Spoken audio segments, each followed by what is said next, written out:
नमस्कार मंडळी राज ठाकरे आणि उद्धव ठाकरे एकत्र आल्याने काही फरक पडणार नाही असं बोलल्या जात होतं। एकनाथ शिंदे असतील त्यानंतर फडणवीस असतील या दोघांनाही काही फरक पडणार नाही असंही बोलल्या जात होतं। परंतु आता फरक सुद्धा पडणार आहे आणि राज ठाकरे उद्धव ठाकरे एकत्र सुद्धा येणार आहेत। याच्यातून रणनीती कशा टाकण्यात आली होती आणि उद्धव ठाकरे राज ठाकरे यांचं कधी ठरलं होतं संपूर्ण माहिती या व्हिडिओच्या माध्यमातून समजून घेण्याचा प्रयत्न करणार आहोत। म्हणजे या साइडला काळं किंवा पांढरं बटन दिसेल सबस्क्राइबचं त्याच्यावरती क्लिक करा। आपले काही कमेंट असतील ते सुद्धा करायला विसरू नका। व्हिडिओ आवडला तर लाईक आणि शेअर करायला सुद्धा विसरू नका।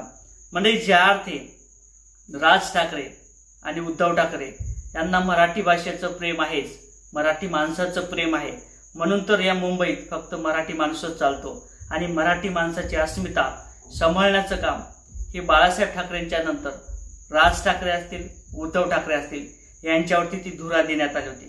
परंतु समीकरण जुळालं नाही। त्यानंतर राज ठाकरे उद्धव ठाकरे बाजूला गेले, एकत्र आले नाही आणि प्रत्येक मराठी माणसाला वाटत होतं की राज ठाकरे आणि उद्धव ठाकरे हे एकत्र आले पाहिजे। त्याचं गणित आता जुळालेले आहे। मराठी भाषेचा मुद्दा किंवा जे काही हिंदी भाषेची सक्ती असेल ही फडणवीस सरकारच्या माध्यमातून घालण्यात आली होती। कारण तर स्वराज्य संघटनेच्या जे काही निवडणुका असतील त्या तोंडावरती आल्या होत्या आणि तोंडावरती आल्यानंतर ज्याच्यात मोठ्या प्रमाणात फायदा जर होत असेल तर तो भाजपचा होणार होता हे निश्चित होतं। कारण तर हिंदी भाषेचं त्या ठिकाणी गणित जुळण्यात आलं होतं आणि जे काही हिंदी भाषिक असतील त्यांचं मतदान खेचण्याचं काम हे भाजप सरकारच्या माध्यमातून केलं जाऊ शकत होतं। त्यानंतर राज ठाकरे उद्धव ठाकरे यांना हे खपलं नाही। राज ठाकरे आणि उद्धव ठाकरे मराठी माणसासाठी आणि मराठी भाषेसाठी एकत्र आले। तशा पद्धतीचे समीकरण सुरू झाले। सुरुवातीला वाटत होतं एकत्र येणार नाही, कारण तर उद्धव ठाकरे यांनी सभा घेतली, त्यानंतर मुलाखत दिली, त्याची बैठक झाली आणि त्या बैठकीत ठरलं 7 तारखेला त्या ठिकाणी रास्ता रोको किंवा एक मोठी रॅली होणार आहे अशा पद्धतीचं ठरलं होतं। परंतु त्यानंतर काहीच वेळात राज ठाकरेंनी सुद्धा मुलाखत घेतली, त्या ठिकाणी बैठक घेतली आणि त्यांनी सुद्धा ठरवलं की जी काही रॅली असणार आहे ती कदाचित 5 तारखेला होईल, त्यानंतर 6 तारखेला होईल अशा पद्धतीने ठरलं। परंतु मराठी माणसाच्या मनात सुद्धा आलं होतं की नेमकं एक भाऊ म्हणतो 7 तारखेला, एक भाऊ म्हणतो 6 तारखेला, कदाचित हे दोघं भाऊ कधीही येणार नाही असं सुद्धा कुठेतरी वाटत होतं। पत्रकार परिषद झाल्या, सगळं काही झालं, सगळं काही ठरलं। मग परत मुलाखती झाल्या आणि चर्चा सुद्धा झाल्या आणि दोघा भावाचा विचार परत एकत्र आला आणि शेवटी 5 तारीख निश्चित झाले। यामध्ये तिसरा व्यक्ती शरद पवार सुद्धा सामील झाले।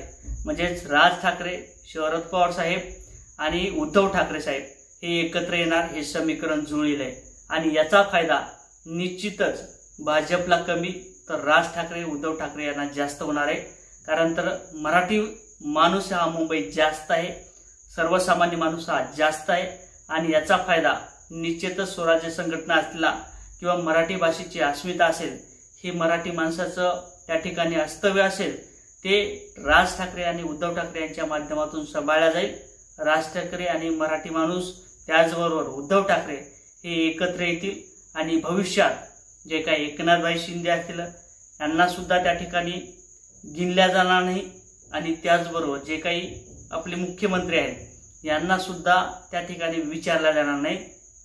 स्वराज्य संघटनेच्या जे काही निवडणुका असतील याच्यात त्याचा फायदा हा भाजपला कमी तर उद्धव ठाकरे आणि राज ठाकरे यांना निश्चितच होणार आहे।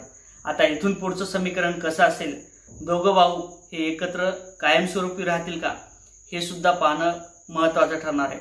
आणि मराठी माणसाला नेमकं काय वाटते नक्कीच कमेंटमध्ये सांगा। व्हिडिओ आवडला तर लाईक आणि शेअर करायला सुद्धा विसरू नका। जय शिवराय।